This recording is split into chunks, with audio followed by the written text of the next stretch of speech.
Great. So UCO keeps messing with my schedule by canceling class. Isn't that fantastic? So if you look at the syllabus on Thursday, I believe it's Thursday. Let me make sure that's correct. This Thursday is the day that I reserve for you guys to work. So you don't have to come to class if you guys want. You can use the room, but you don't have to.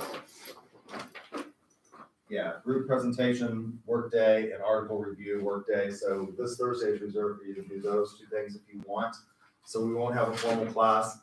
That's in not UCO screwing up my schedule. So that's in the syllabus. So that's our contract. So I'll live up to that even though we're behind. So I'm going to try and catch up today. So on Thursday, there won't be a roll sheet. You're welcome to come and use the room if you want to meet, or you can use that time to work on your article review and get that submitted, or you can work on your group projects, whatever you want. I reserve that day so that you have time to get some of this stuff done. I know it's very difficult when we have working adults for you all to have time to meet, so those are some opportunities that I give for you to do that, which of course, because we were gone last Thursday, like I said, puts me even further behind because UCO has now canceled 2 of our class days due to non-inclement weather, right? It was the anticipation of inclement weather that led to the cancellations.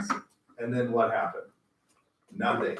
I mean, it was cold, but there was no 10 feet of snow or anything like that. I think we could have gotten here, but alas, that's what happened. So because I'm a little bit behind, I normally on this chapter do a critical thinking challenge. So if you watched my video on consumer behavior, for those of you who didn't bother to watch it, I'll just give you sort of a brief overview of one of the arguments I make, which is called the irrational actor theory model. So classical consumer behavior is predicated on this idea that people pursue goals. Now you have to be able to recognize between low-level rationality and higher-level rationality. And by that, what I mean is it possible to pursue an irrational goal in a rational manner? And I'll give you 5 points if you can answer this question. Is it possible, you got a 50-50 shot at this, is it possible to pursue an irrational goal in a rational manner? Do you want to take a shot at that? Yes. Give me an example. Well, the one from the video is hunting a unicorn. The what? Hunting a unicorn. Okay, right. If you look for, obviously it doesn't exist, but you can go about it in a logical way. Sure. Trying to track it down. Right.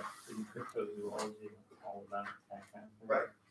There are people who do this that hunt Bigfoot, Mm-hmm. and they do it in a rational. I mean, I think everybody assumes that Bigfoot doesn't exist, that it's a made-up creature. The abominable snowman, the Yeti doesn't exist. But you can go about doing this in a rational. You can start mapping with cameras and technology. We can do all kinds of things now and catch all kinds of stuff. So you can do this in a perfectly rational manner.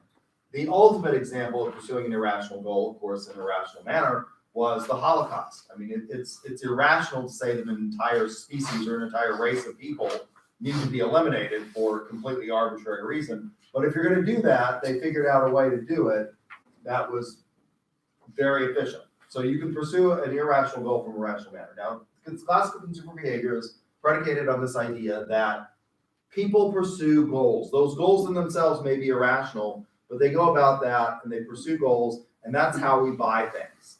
So, for example, you recognize that you're hungry and you start thinking about, well, I need to eat something for lunch or for breakfast. What are my choices? Well, I have to get to school. There's a food court that's convenient. I can, go get, God help you, Chick-fil-A or whatever it is that they serve over there that's completely unhealthy. But that's, you recognize a need, you do an information search based on your criterion, and then you select something.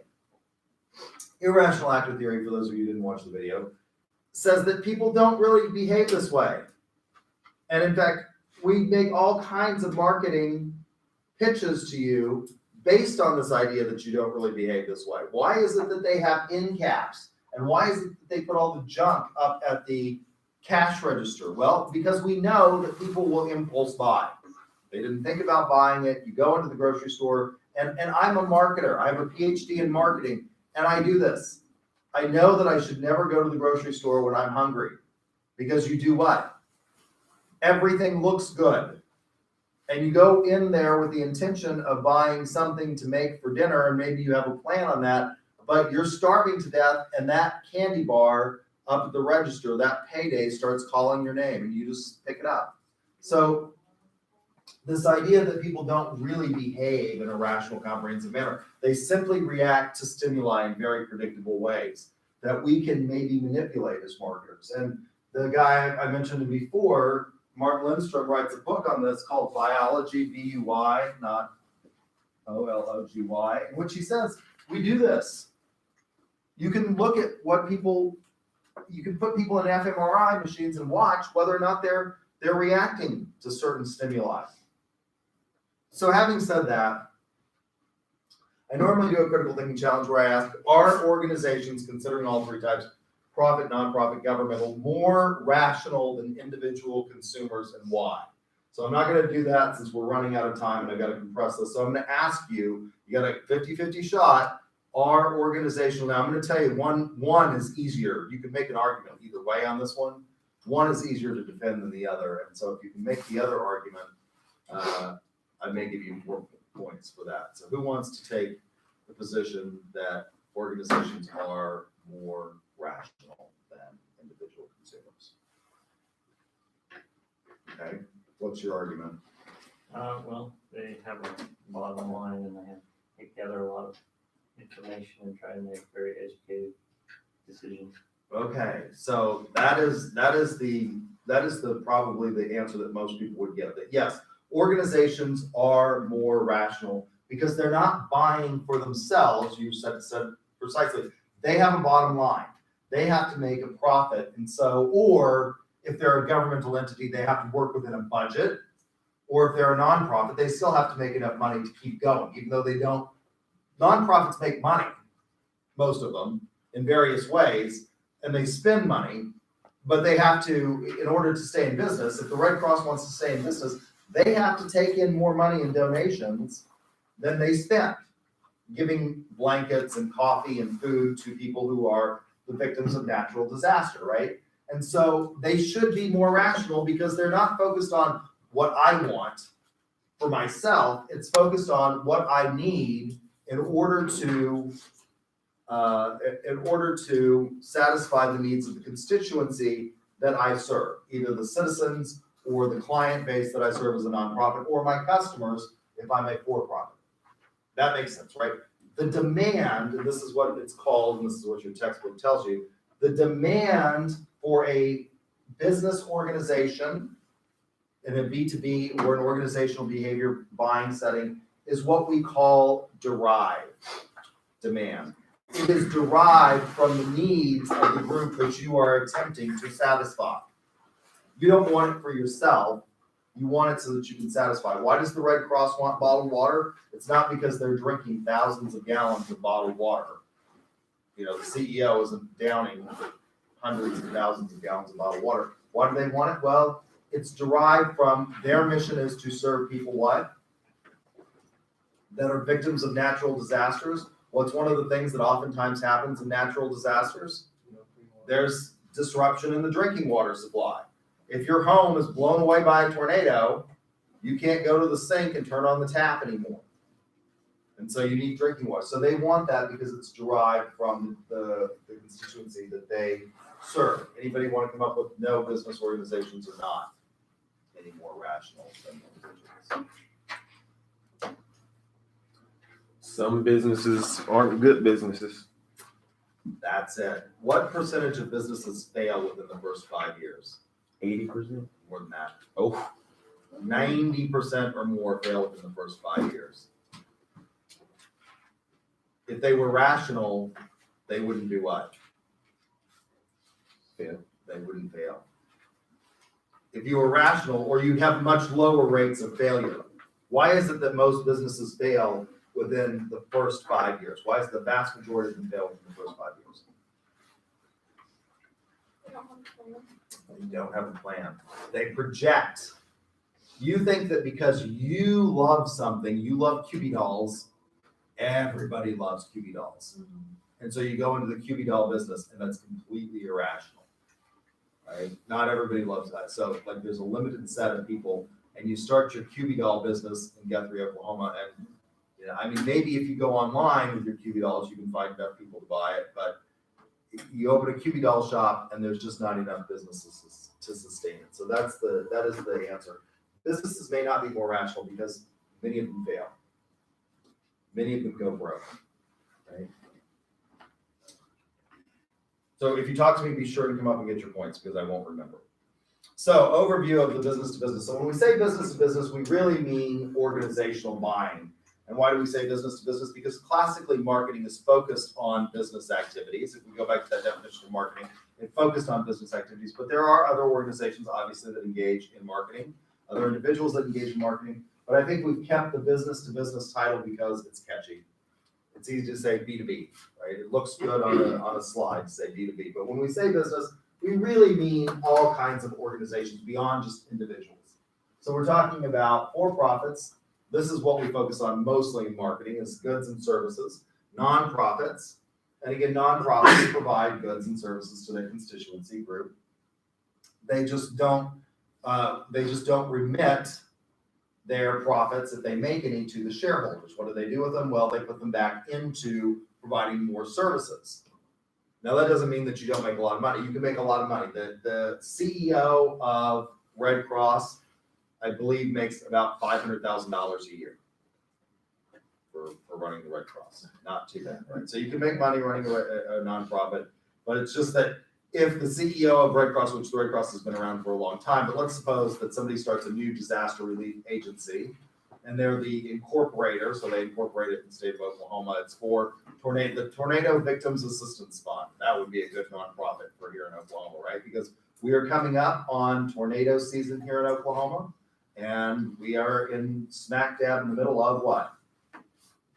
Tornado Alley, right here in Oklahoma. So that might be a good nonprofit. So I decided I'm going to go out and start a nonprofit. I'm going to raise money, and I incorporate it. I'm the one who's incorporating it. I get my mother and my brother to sit on the board. So we're basically the owners of this nonprofit. Well, we could take salaries out of it, but we wouldn't necessarily have dividends. We wouldn't pay dividends back to ourselves. We would put that back into providing disaster relief for victims of tornadoes. So nonprofits also have constituencies and then governmental entities. So the city of Guthrie, there are literally thousands of governmental entities across the United States. The city of Guthrie, the city of Edmond. Who do they provide services for? Well, people who live and work in Edmond or who come to Edmond, right? They provide things like police, fire, roads, water, electric, things like that. And they all have needs. They all have to buy things. So industrial markets, we can further break this up in terms of business markets. We have industrial markets. There are 7.7 million entities in the United States, and they produce or reprocess a product or service for sale. 75% of these in the United States are now services. That is the real value in our economy today, is in services.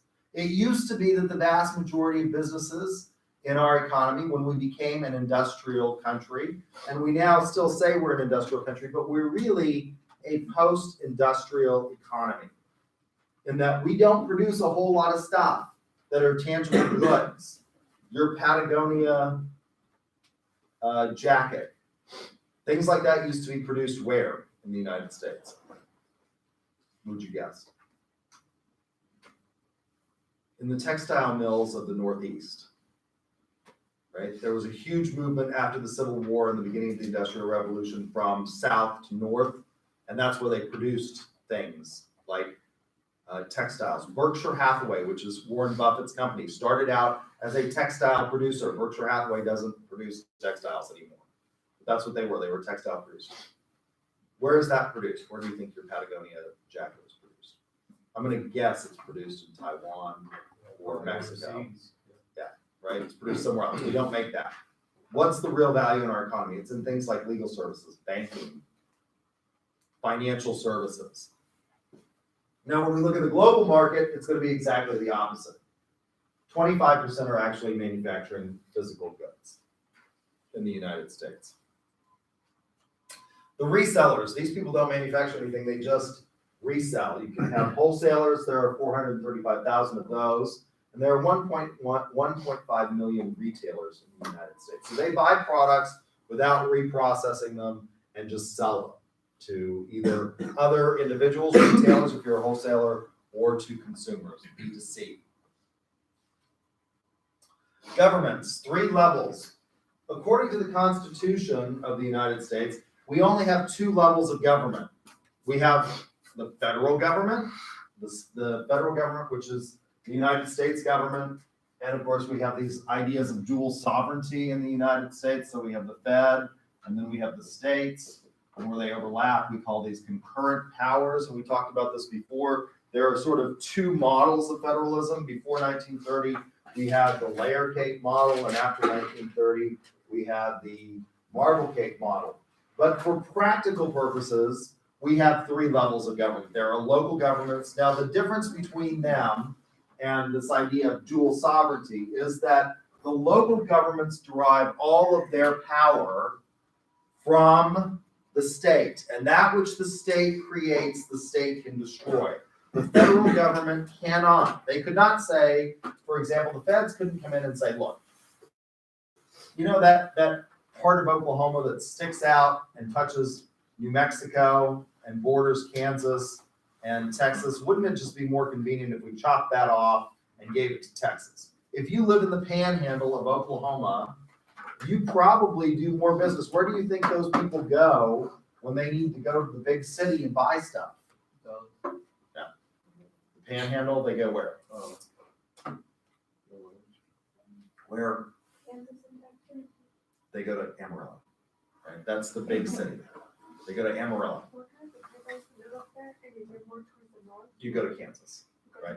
You're not going to Oklahoma City. They have more contact. If you live in the Panhandle, you have more contact probably with Kansas and Texas than you do with the rest of Oklahoma. It's hard to get to Oklahoma City. I've come back that way several times. My family is from New Mexico, so I go out there. There's the most perfect volcanic cone in the United States. It's called Capulin, and it's right in the eastern edge of New Mexico, right as you come into the Oklahoma Panhandle and Texas region. It's hard to get from the Panhandle, actually from that area to Oklahoma City. They go to Amarillo or they go to Kansas, right? So the federal government could look at that and say, well, it's really more Texas. Let's lob that off and give it to, no, they can't do that, right? They cannot destroy, the states are sovereign, they're co-sovereigns. But under the state governments, we have cities and counties and things like that, water districts. Those are not sovereign entities. They derive their power and authority from the state government. So the state of Oklahoma could choose to abolish the city of Edmond. Now, it's not likely that they would, but in theory, they could. So for practical purposes, for legal purposes, we only have 2 levels of government. For practical purposes, we have 3. Because those local entities, although they are creations of the state, operate very independently of the state. The city of Guthrie we don't have to ask the legislature. The city of Guthrie has something called home rule, which means that when we pass ordinances in the city of Guthrie, and I used to be vice mayor of the great city of Guthrie, Oklahoma, we didn't have to ask the legislature for approval to pass our ordinances. We could set the speed limits at whatever we wanted. We could charge whatever we wanted for water, which was the big thing that the city of Guthrie sells. We have a water department in Guthrie, and they sell that. And if you live in the city limits of Guthrie, you can't drill a well and not be on city water. So for practical purposes, we have 3 levels of government: federal, state, and local. There are 89,500 entities. That's everything from cities, school boards, counties, to special interest districts. So what are some of the governmental special interest districts that also buy things? Well, in Oklahoma, we have rural water districts. Those are a governmental entity. If you live in the rural water district, you may have to buy water from the rural water district for your house. They have a board and they have elections for those rural water districts. What other kinds of districts do we have in Oklahoma that are special governmental entities? We have rural water, we have schools, we have cities, we have counties, we have fire districts. One of the things that happens is if you live in the county and you don't have a rural fire district, your insurance premiums on your house are much, much higher. So lots of rural areas go in together and they come up with a fire district. That's a governmental entity. What do fire districts need to buy? What kinds of things would they need to buy? What do you gotta have? Station. You gotta have a station, so you're gonna have construction. What else? Water. You're gonna have to have water for your people at the station. You're also gonna have water for the trucks. What else? Trucks, uniforms, food. Generally, people like when they're at fire department, they eat there, right? They have kitchens at the fire department, so they buy food. So they buy all these kinds of things. So that's a rich market. If you can get into the governmental market, it's like guaranteed money, particularly if you are, for example, at the federal level, a minority contractor.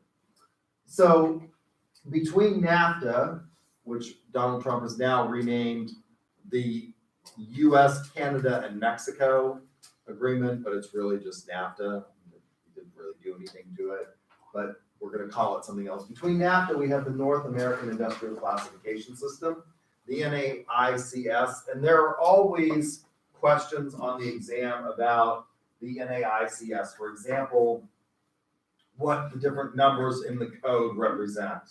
So it measures economic activity among the North American Free Trade members, and it provides studies on things like market share, the demand for goods and services that are being consumed among the trading partners, the competition, the competitive environment among the partners.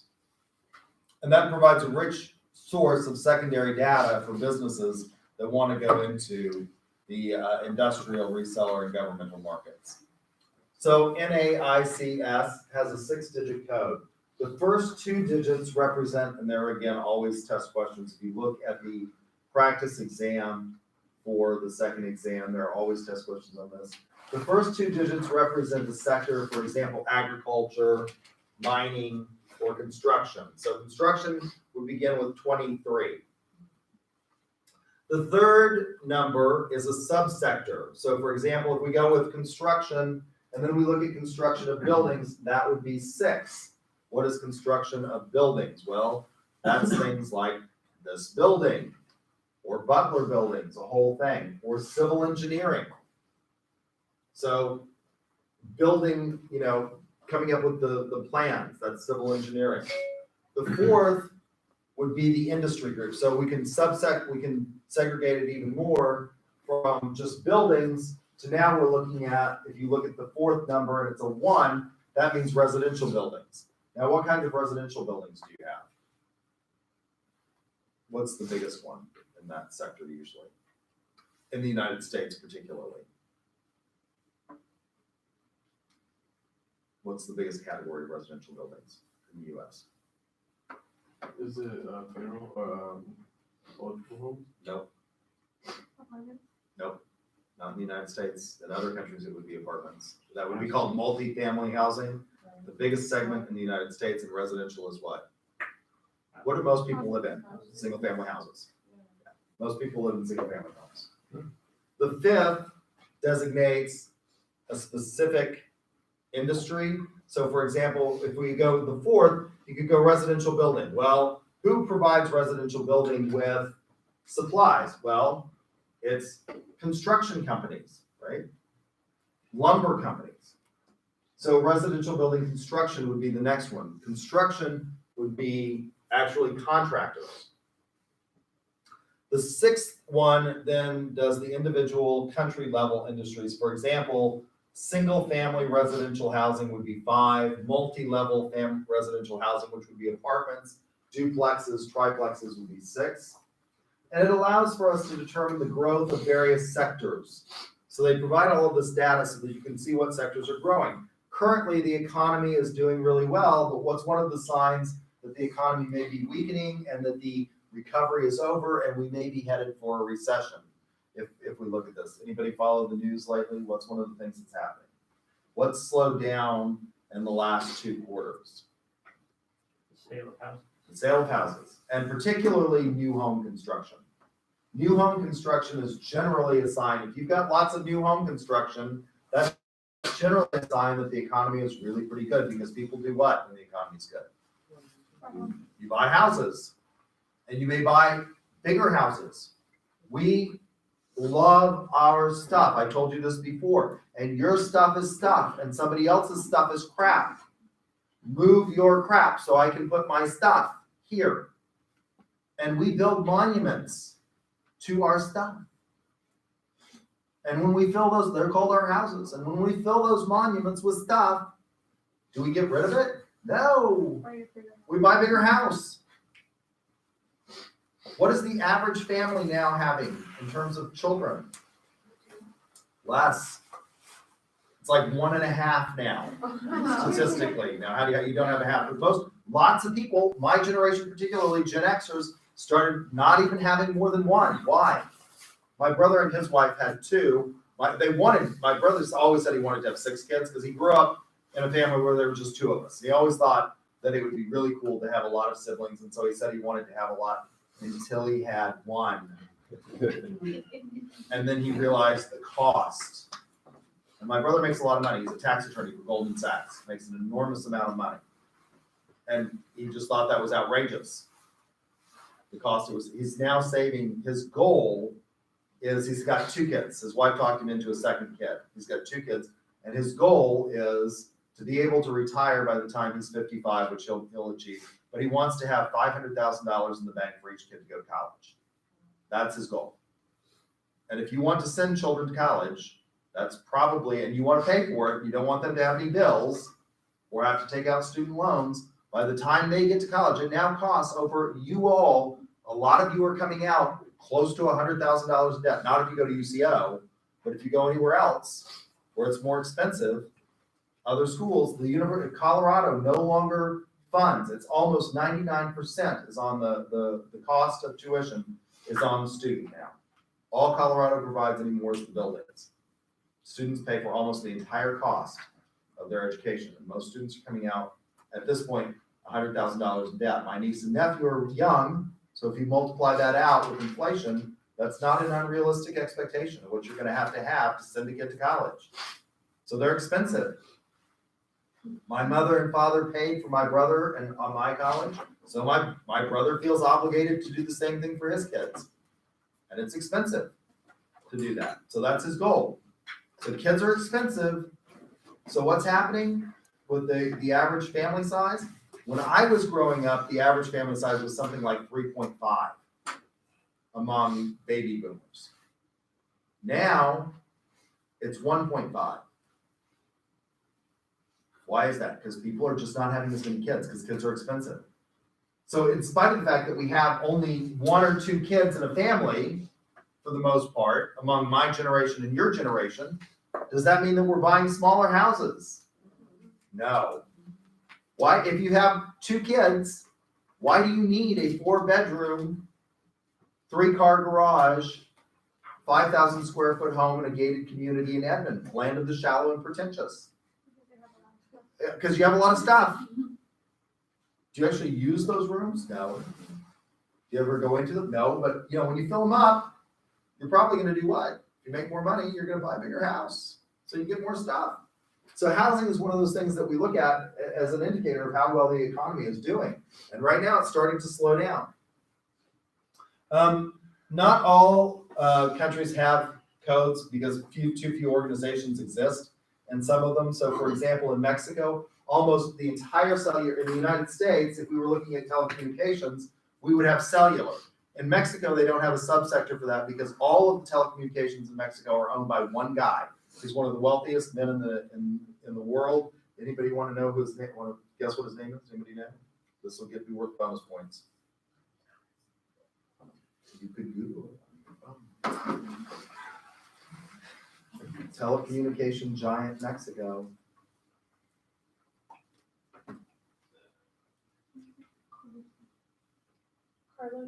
Carlos Slim. That's bonus points to you. For taking the time and the imagination to do what I told you to. Look it up. Carlos Slim. Characteristics of business to business. It's derived demand. So it's predicated on the organization's constituents' need. Why is it that Homeland buys produce? They're not eating the produce, they're not eating the water, drinking the water, they're buying it so that they can sell it to something else. Typically, the orders are larger in businesses. You're not buying one Reese's candy bar or one package of Reese's, you're buying a crate or a case. There are smaller numbers in terms of total numbers of people. So there are approximately 375 million consumers in the United States that you could sell to if you're selling B2C. But there are smaller numbers when you get to being producers or wholesalers or even retailers. So Ford sells to roughly 3,100 dealers, for example, in the United States. And those 3,100 dealers then sell, obviously, to millions of customers who buy Ford. And what is Ford known for? They've got what? What's Ford's biggest market? Trucks. They are the what? The F-150 is, Leading competitor. it is the #1 selling truck in America for something like 15 years running. Yeah, that's the Ford F-150. So the buying objectives, it's generally when you buy as a business or as an organizational buyer, what are you trying to do? You're trying to increase your profits. So you're trying to buy things that are going to increase your profits, reduce your costs, or increase revenues. So if you're a government, you're not necessarily worried about profit, but the city of Edmond buys stuff and they want to buy it what? Cheaply, so that they can reduce their costs, so that they don't have to pass those costs on to the citizens in the form of what? Higher taxes or higher charges. Or Edmond has both, they have 2 utilities in Edmond that the city owns. They have the electric franchise and they have the water. So you cannot just drill a well and have your own water in Edmond. You have to have Edmond water, and you also have to be on Edmond Electric. You can't say, I want to go with OG&E. You have to buy from Edmond Electric. Now, who does Edmond Electric? Does Edmond actually have a power plant that they produce the power from? No. Who are they buying the power from? OG&E. Right. But they're reselling it. So what do they want to do? They want to get that electric at the lowest cost so that they can pass those costs on to their consumer.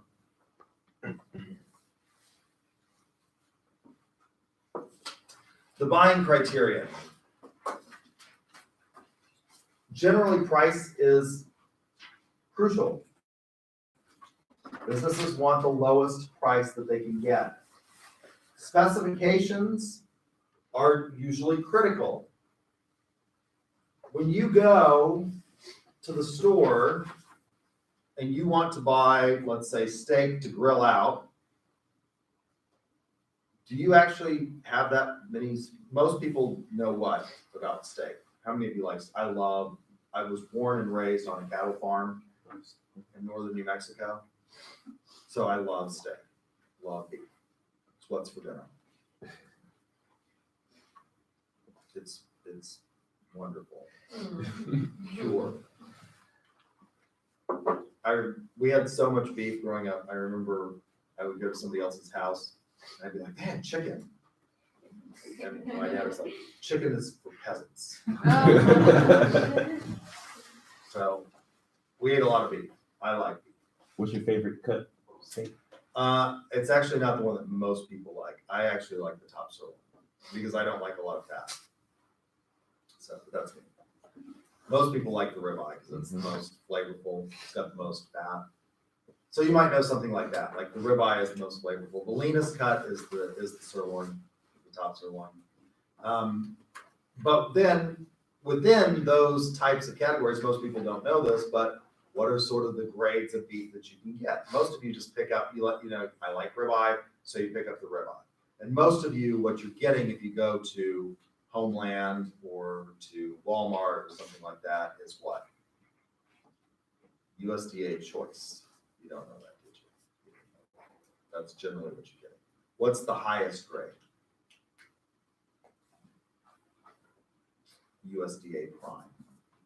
They want what? They're concerned. You all don't really know that much about steak. You pick up a steak, it looks good to you, and you didn't know that it was choice versus prime. But what is Boulevard going to be worried about? Well, they're going to be worried about the specification in terms of quality. So they're going to look at things like, is this USDA prime. Is it organic? What does it mean to be organic? Because a lot of restaurants are now saying we serve organic food. What does that mean?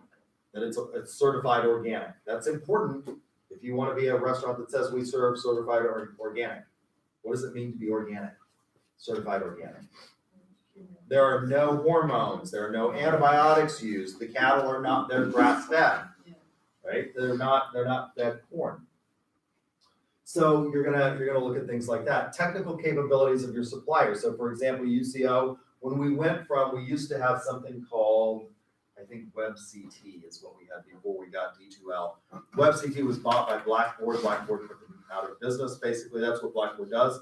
We obviously have technical specifications in terms of the learning management system that we have. It's got to be able to do what? Well, it's got to be able to load content for professors. It's got to have a gradebook feature. So there are all these kinds of things.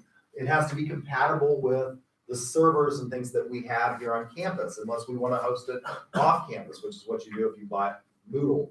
A lot of times, I mean, you buy a car and you know that you've got some kind of warranty, but do you really know what that, do you read the fine print of what the warranty means? So for example, most cars now have a, something like 3-year, 30,000-mile warranty, bumper to bumper. What does that mean? The whole car.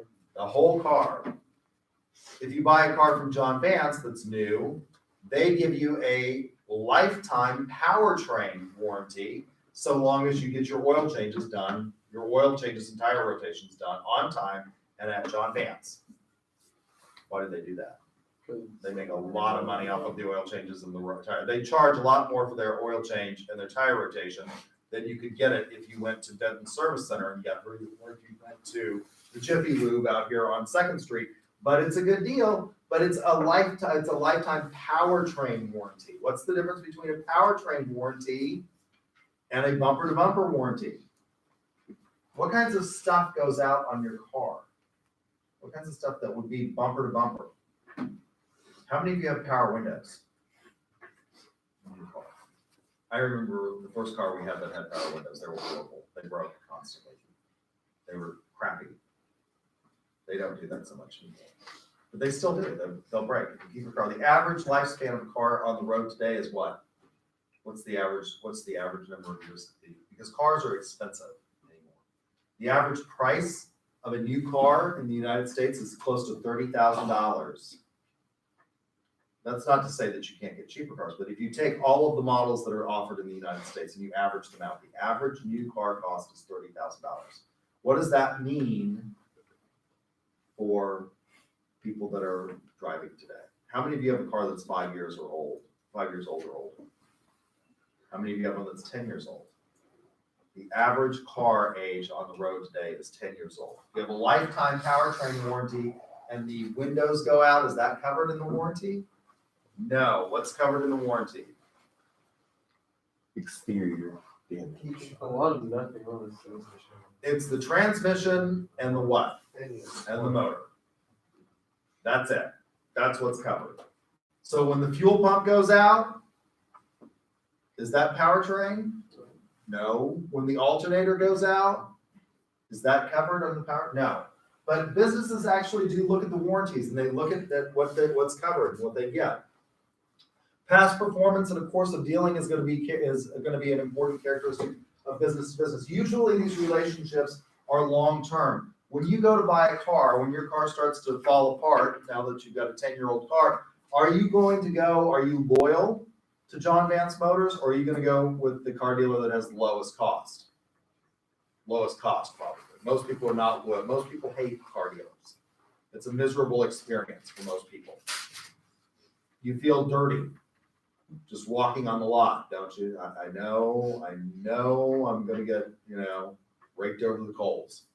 So you're not. But in business, having somebody that has a course of dealing and can provide you with the products you need in a timely fashion is going to be incredibly important. Your production facilities and capacity, that's going to be important for producers to know. When Apple sources iPhones and they use Foxconn, they want to know that Foxconn is going to deliver in spite of the fact that Foxconn has employees. That's such a miserable place to work that they put the nets, they house their employees in these big compounds. And it's such a miserable place to work that employees were jumping to their death. They were committing suicide at Foxconn plants. So Foxconn started putting nets outside the windows to catch employees who were jumping to their death. And Apple doesn't care about that, do they? They want to know that Foxconn's going to deliver those iPhones on time. So relationships are usually long-term. There's usually formalized buying. So for example, most big organizations have a buying center, and it's comprised of a lot of different people. So for example, if you want to sell to the University of Central Oklahoma, anything over $5,000, that has to be done on a competitive bid. We have a purchasing department. So when my department, marketing, wants to buy something, we have to go to the purchasing department. We tell them what we want. They'll send it out if it's over $5,000 to a competitive bid. They'll then open those bids and we'll discuss whether or not that meets our criteria. Now, purchasing is involved, my department is involved, but it's over $5,000. Can we just go ahead and sign the deal? No. The only person on campus that can sign a contract for over $5,000 is the president of the university and the vice president for administration. That's it. Those are the only two people that are authorized. Not even the provost, who is second in command, has the ability to sign a contract over $5,000. So it has to go through the legal review. All contracts have to go to legal to be reviewed. So we have this formalized buying center, and it focuses on purchasing. Purchasing starts it and coordinates with legal, whether or not we can sign the contract, whether or not it violates the state constitution, things like that. So we have users, for example, professors that you see on the marketing department. We have influencers. We'll have staff and students that are going to influence what we buy and what we need, but you can't purchase on behalf of the university. We have this purchasing department, which consists of purchasing agents and a director of purchasing, who will make sure that all of the formal specifications are put together. And then we ultimately have the deciders, who are the UCO president and vice president for administration. Now, generally speaking, once we go through all those steps, if we have it in our departmental budget to buy that, the president is going to sign it. Because there's just so many decisions that they don't really look at it. But the technical formality requires that it be the president or the vice president. And then you have the gatekeepers. So for example, the clerks in the purchasing department have an enormous amount of power. You submit your bid to sell something to the marketing department that we need. So one of the things that we do is we have a sales lab here as part of our marketing department. So we need all kinds of stuff so that we can record and broadcast back to where our students can watch, because they go into the sales lab and they practice. And we have other students that sit there and critique them. And then we have competitions that involve that. So we need this stuff. And if it's within our budget, the president's probably not going to say anything. But they might decide that all of a sudden we've got budget cuts and they're starting to review every contract that's over $5,000 and making sure they suck our money out. And so you have these people that are enormously important. And even the clerks in the purchasing, they can open up the bids and look at it and say, you didn't include one page that's required. The certification, for example, you have to certify that you are, meet these requirements to do business with the state of Oklahoma. And you forget that certification, it may have nothing to do with the actual quality of your bid, and a clerk can just flag it. And what can the clerk do? They could be nice and say, look, we opened your bid and it doesn't have the certification, that you're an authorized reseller through the state of Oklahoma for these products. Or they can just throw it in the trash. They can call and say, look, we noticed you're missing this page. That's an enormous amount of power, isn't it? I'm having a bad day. I'm opening bids. The easiest thing for me to do. It takes more effort for me to just do what? To pick up the phone, as opposed to just saying this one doesn't meet the qualifications because they didn't check the box. So they have an enormous amount of power. So depending on what type of buying situation and class you have will influence how much effort goes into it. If you have a new buy and there's a large amount involved, there's greater degree of risk, and generally the formalized processes are even higher scrutiny. If you have a straight rebuy, so for example, one of the things that the state of Oklahoma does is they go through competitive bidding processes for things like computers. And we can do it ourselves. We can go through an entire competitive bidding process on our own if we want to, Or the state says, look, we've got a contract with Dell. That's why we have Dell computers, by the way. Because our purchasing department got lazy and decided they didn't want to have their own bidding process. We would just use the state contract for all kinds of stuff that the state buys anyway. That's why we have all Dell computers. Because the state has a contract with Dell and we don't have to go through the whole bid process if we go on the state contract. So that's another twist sort of in the formalization of the rules. So if it's a straight rebuy, if we're just buying more computers, we might be able to do that faster than going through a whole new process. Or a modified rebuy. So we decide that we no longer like Dell, or that we need something else from Dell. And so we do a modified rebuy of what we're gonna get. Changing the specifications. So the stages in business to business, these look a lot like the stages in consumer. There's the problem recognition. Generally, this is identified by multiple people. For example, when we found out that Blackboard had bought, I think it was WebCT, and they were shutting it down, well, that was something that was brought up by our IT department and by faculty, who said we need this, product. So then you do information search. This is generally more sophisticated than it is in the consumer, business to consumer market.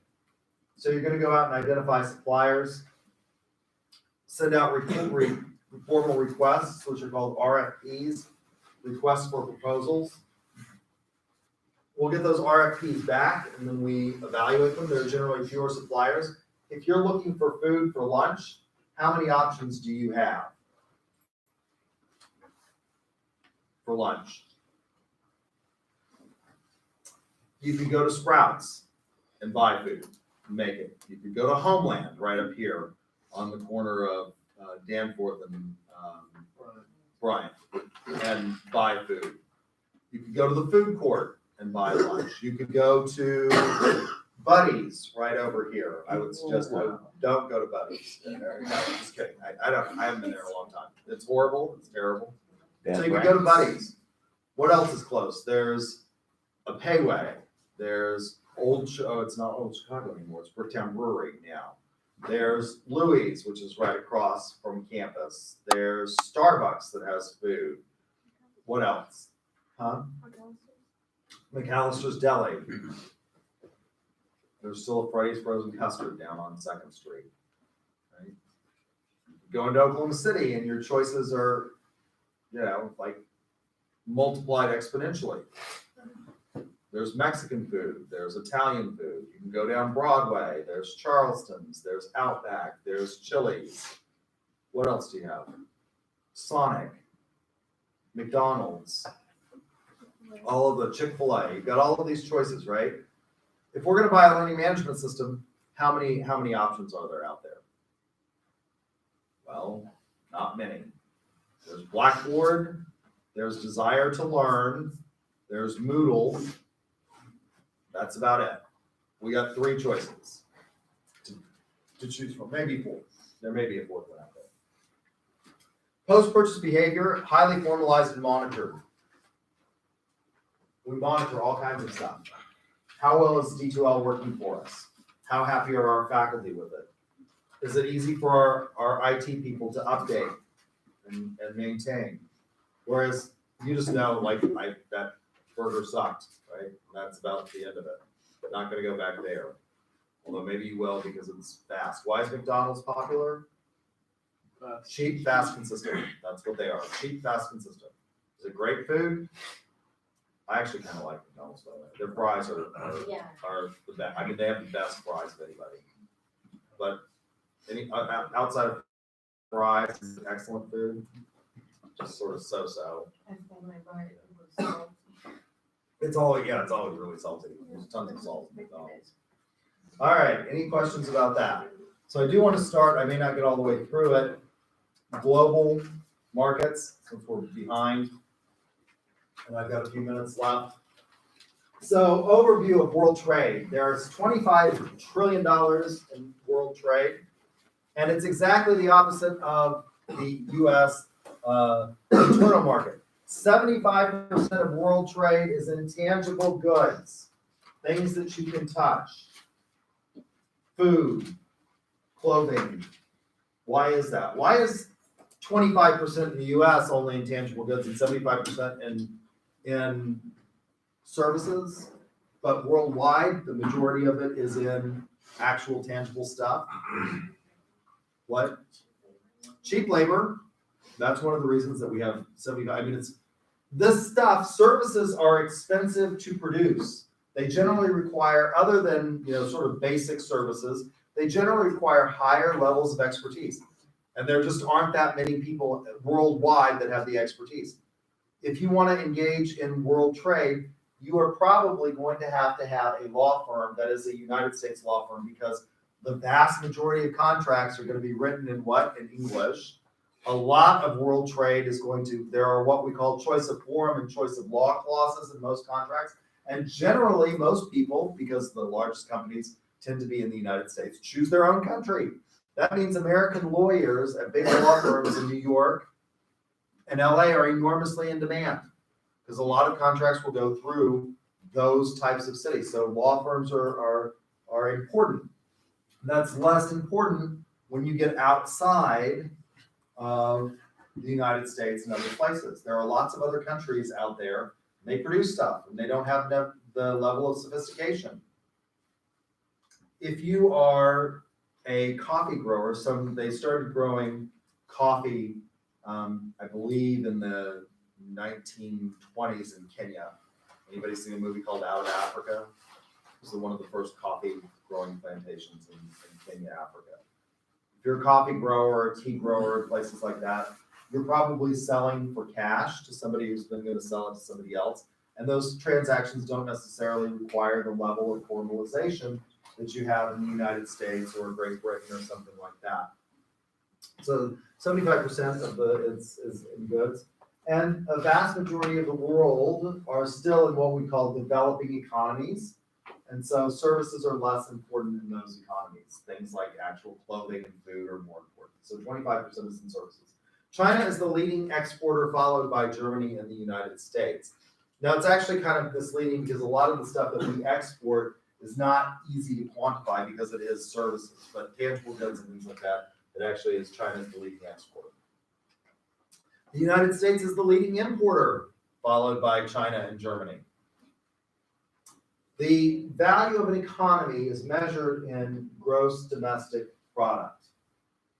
All of the value of the goods and services produced in an economy are gross domestic product. Obviously, the US is still the largest. Will that be true in even 10 years? May not be. The US is the reserved world currency. That may not always be the case. How did we become the world's reserve currency? Anybody know what accord was signed that made the US the world's reserve currency? We buy so much from out of the US that they need to.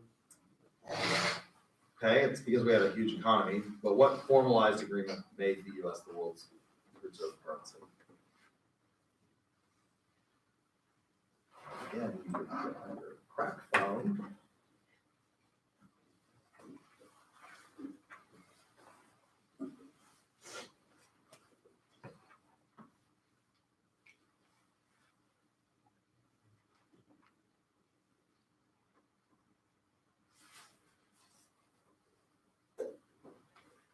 Anybody found it yet? Financial crisis, they switched up for financial crisis, made local currencies worthless. What accord? Ecuador? No. You can keep looking, I'll come back to it. Balance of trade. If you import more than you export, you have a deficit. The United States has a deficit. And if you export more than you import, you have a surplus. Generally speaking, you want to have a surplus, although it's not necessarily a bad thing. I mean, obviously, the U.S. economy, we have been a net importer more than an exporter for a long time, and we still have the world's largest economy. Things that give you a competitive advantage. Porter's Diamond of National Competitive Advantage. What things make a country a strong economy and give them a competitive advantage? Well, factor conditions. For example, what made the United States a great economy in the world? We had lots, at the beginning of the Industrial Revolution, we had lots of what? That was important to the industrialization of the United States. It's the Bretton Woods Accords, yeah, that led to the United States. Great Britain actually wanted to be the world's reserve currency, and it was the Bretton Woods that was determined the United States would be the world's reserve currency. The pound sterling is still, though, a valuable currency. There are what we call hard currencies, and that's what people want. The euro, the pound, the dollar, or things that people want. Will that always be the case? Probably not. China may become the world's reserve currency at some point in time. People may want their currency more than they want the U.S. So the ability to convert natural resources to competitive advantages. What do we have a lot of in the United States? Well, at the beginning of the Industrial Revolution, we have a lot of what? We have a lot of what? We have a lot of oil. We have a lot of minerals that you can make into raw materials like steel. We can produce a lot of steel. We did produce a lot of steel for a long time in the United States. Who's the biggest producer of steel now? And then Pennsylvania, or up there. China's actually the biggest producer of steel. But we still produce some steel in the United States. We had lots of wood, we had lots of forests, so you can build. Building materials are important. So that led to us being able to convert those into a competitive advantage.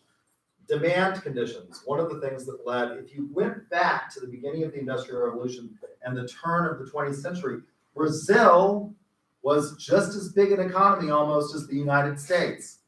Why did Brazil not flourish and the US did? I mean, Brazil has lots of natural resources, don't they? Brazil's a big country, got lots of wood, have lots of natural resources. Why didn't they flourish? Well, one argument that you can make is the sophistication of the consumers. We had a higher educated workforce. We started to develop more and more educated and sophisticated workforce than a lot of other countries did. But if you went back, like I said, in time, at one point in time, the U.S. economy and Mexico were roughly equal. Mexico's got lots of natural resources. Could have had it. What made the difference? Well, I think one of the things that we did is we started offering before a lot of other countries did what? Free education. Free primary and secondary education. You're related in supplying energy, so if you have synergies between suppliers and producers, that's a good thing to build up. So during the Industrial Revolution, we had a lot of synergies between steel and wood suppliers, things like that, that allowed us to really build a strong economy. And then company strategy and structure, the rivalry, the national regulatory environment and competition that will allow you to grow and develop. Who has a lot of these now? Obviously, China's in the ascendancy because they've got a lot of this. So globalization, overall, until recently with the Trump administration, we've seen an increase in protectionism, but overall worldwide, we've seen a decline in protectionism. So we've seen a decline in things like tariffs. Tariffs are taxes on imports. And this is one of the things that the president doesn't say is, well, he gets wrong. He says China's paying a huge tariff on their goods. He said that multiple times. China doesn't pay the tariff. Who pays the tariff? He's slapped tariffs. We're in a trade war with China. He's slapped it. He's like, China's paying the tariffs. No, they're not. Like, that's just wrong. Wrong. Who pays the tariff? The consumers pay it. It's a tax on goods imported. So who's paying it? Is China paying it? No. Do businesses pay taxes? They don't really. They do. In theory, the United States charges income tax on businesses, but what do? They pass those on to the consumer. It's part of their business expense.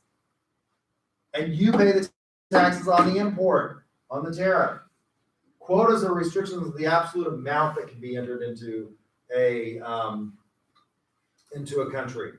So, for example, the text tells you that U.S. sugar import quota is $3 billion in cost to consumers. So we protect our sugar industry. We're not as protectionist as some places. Japan has very strict quotas on things like beef. Why is that? That's their beef market. They they don't have much of a beef market. They do have some, but they're a tiny country, an island nation. They don't produce a whole lot of beef, but they want to protect mostly their fish. What do they eat more of? Like in the United States, we eat a lot more chicken and beef. Why is that? That's what we have. You see an ocean around here? And what do we raise a lot of here in Oklahoma? God-given beef, right? It's what's for dinner. What do they have a lot of in Japan? Whole lot of ocean out there. They eat a lot of fish. And they don't want to encourage their population to eat a lot of beef. So they want to protect their fishing industries. And beef is a substitute in terms of protein for fish, right? So quotas. Formal integration, the WTO comprises 135 members. 90% of global trade is governed by the WTO.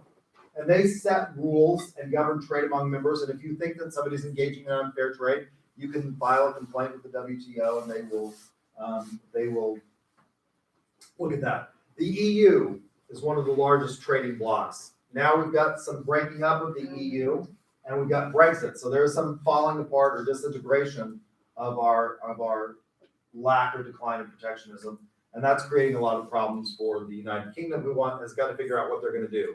The North American Free Trade Agreement, President Trump has renamed this. It's still basically NAFTA, but he's calling it what? USCATM or something like that. And then you've got the Asia Free Trade Agreement.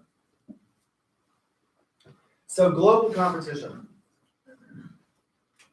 Firms produce lots of stuff. Lots of companies are engaged in global competition for worldwide products. There are lots of needs. For example, pharmaceuticals are one of the things that are needed all over the world. HIV and AIDS is a global health crisis. And you need it just as much in South Africa as you do if you're HIV positive as in the United States. So that's one of the big things. Automobiles, obviously, aerospace, telecom are becoming more and more global. So types of global companies, you can have international firms, and they engage in trade in different countries with marketing similar to their home countries. For example, Avon sells in Asia and Europe and South America. One of their products that they manufacture is good in a lot of those places. What does Avon manufacture that's great for mosquito repellent? It's a wonderful mosquito. It smells pretty good. It smells a lot better than off. Anybody know what it is? Skin So Soft. And so they manufacture that and sell it in lots of different places. You can have a multinational firm which views the world as unique parts and markets differently to each part. When Tupperware, one of Tupperware's most popular products was their bread saving product. So it keeps your bread fresh. How do we buy bread in the United States? What is the major form of bread in the U.S.? Well, It's a loaf that's what? Sliced, right? I mean, most people buy loaves of bread that are sliced, and it's kind of an oblong loaf. In India, what's bread look like? It's not a baguette, but it is round. It's round. They make round, so that when Tupperware wanted to sell this bread thing is not going to be popular in India because they don't have a lot of sliced bread. They bake bread and they make it into rounds, and so they had to come up with a product that fit that. Transnational firms view the world as one market, and they standardize where they can and where there are similarities, and they use a global marketing strategy. Global consumers, there's a huge growing global middle class, and they have a tendency to be fairly homogenous in many respects. They like the same products. They all want the latest and greatest phone. They want things like, music and things like that. Yeah, did you have a question? So what's the difference between an international firm and a transnational firm? A transnational firm will specialize where they need to, and an international firm will market basically the same products. They don't do a whole lot of customization. So it's basically selling it. McDonald's basically is McDonald's. And I mean, I was a foreign exchange student to Germany, and there was not McDonald's in the town that I lived in. So every time we would go to Munich, I'm sorry, not Munich, Frankfurt. Every time we go to Frankfurt, I would run to the nearest McDonald's because it was exactly like McDonald's was. A Big Mac in Frankfurt was like a Big Mac in the United States. It was, 2 all-beef patty, special sauce, lettuce, cheese, pickles, onions on a sesame seed bun. Exactly the same as it was in the US. Kentucky Fried Chicken in Japan, when they went into Japan, what do they sell? Are they selling Kentucky Fried Fish? No, they're selling Kentucky Fried Chicken, right? It's basically the same chicken. Now, they do some things that are different in terms of what they have to do in terms of marketing for cultural practices, but they pretty much engage in selling the same product. Avon sells Skin So Soft in Asia. The difference really is going to be in the what? The language in which the label is produced. But the bottle and everything is pretty similar. A transnational firm they'll sell, like the iPhone is similar in multiple different markets, but where there are special, for example, one of the things that they're talking about doing in the European Union is making it so, what's one of the big challenges with having all kinds of different phones? The iPhone and the Android and things like that. Compatibility? The compatibility in terms of your charging device particularly, right? Everybody's got a different port. And one of the things that they're discussing, so this is something that the iPhone would have to do. Right now, they sell the iPhone just like it is in Europe, as far as I know. They sell the exact same product. But the EU is talking about saying everybody has to come up with a standard cord so that you can't just have a proprietary. Apple's cord is proprietary. And what does that mean? They can make the price whatever They can want. make the price whatever they want. You have to buy it. And so they're talking about forcing everybody to have a standardized power charging. Now, they haven't done it because what's happened with power and the transformations in that area. What's one of the big ones that you can do now?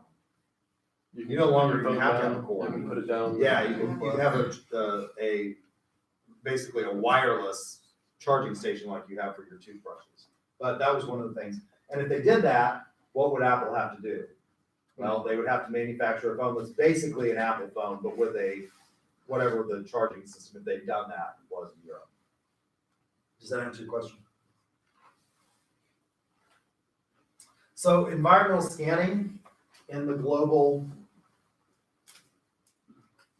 environment is important. So we've talked about environmental scanning. Culture is enormously important. So when KFC went to Japan, what do they do in the United States when you go to KFC and you order chicken? Well, there's probably some high school kid that's working at the KFC who doesn't want to be there. And they throw your chicken into the box. It used to be a bucket. I remember when they used to have the buckets of chicken. I kind of like the buckets, but do they still have the box? I thought they had cubes. No, I didn't think they had the big bucket of chicken. If you buy Max, right? Do they still have? Okay. Shows you, I haven't been to KFC in a long time. Since the KFC Guthrie went out of business, haven't been there. So you've got some kid behind the register that says, "What do you want?" Takes your order, and then throws the food at you. When KFC went into Japan, it's a different culture. First of all, you don't just go into an area and open up a store. You have to go around and you have to ask the locals for permission to open your store. So they go around to even their competitors and they ask them, is it, out of respect, which we don't do that in the United States.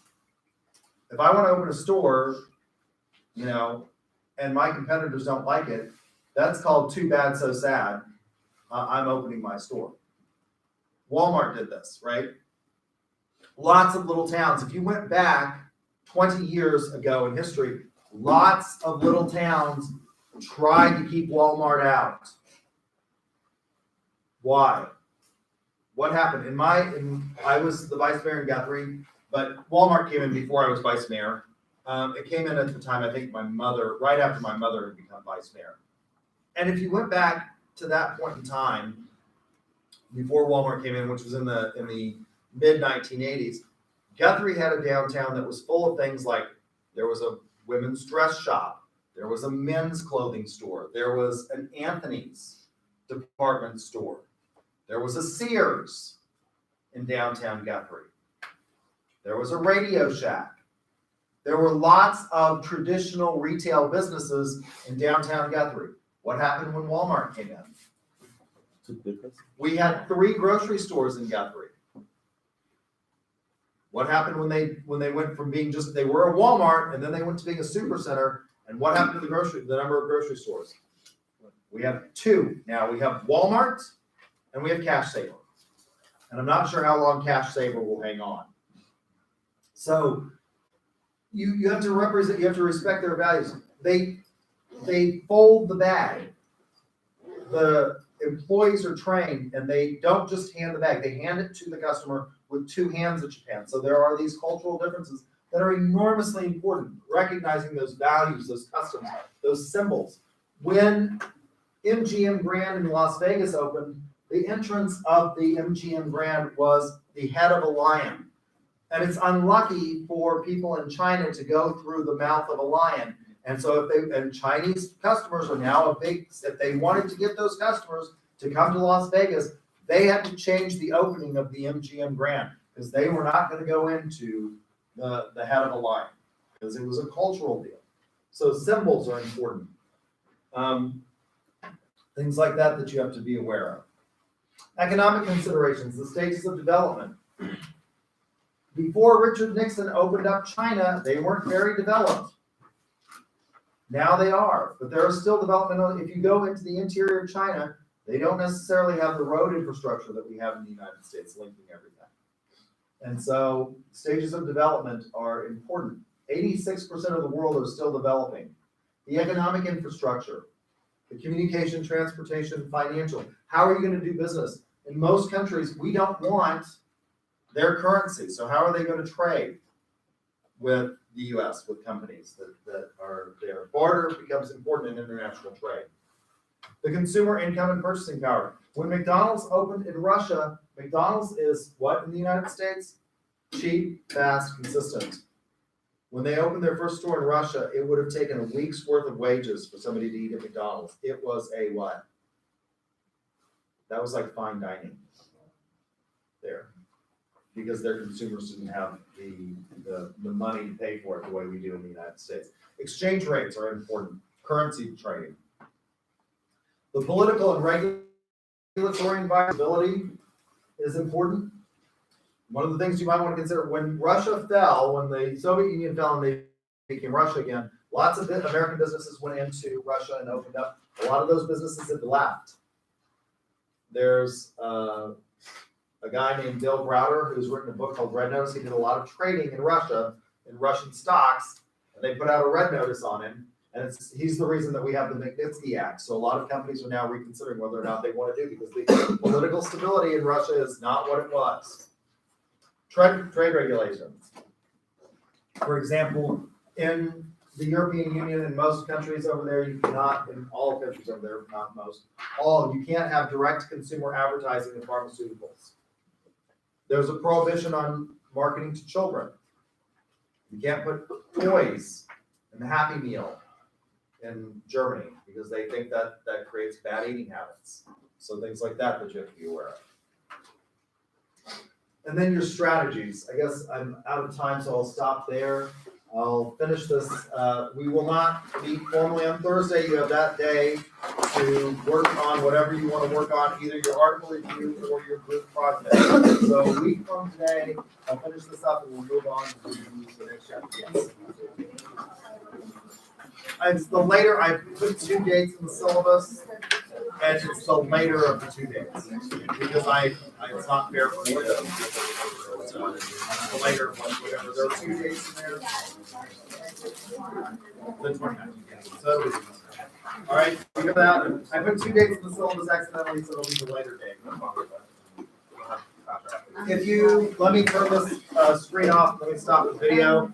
If you talked, you need to get your bonus points, so I don't forget. Because I will forget. Yes. The roll sheet, Like this.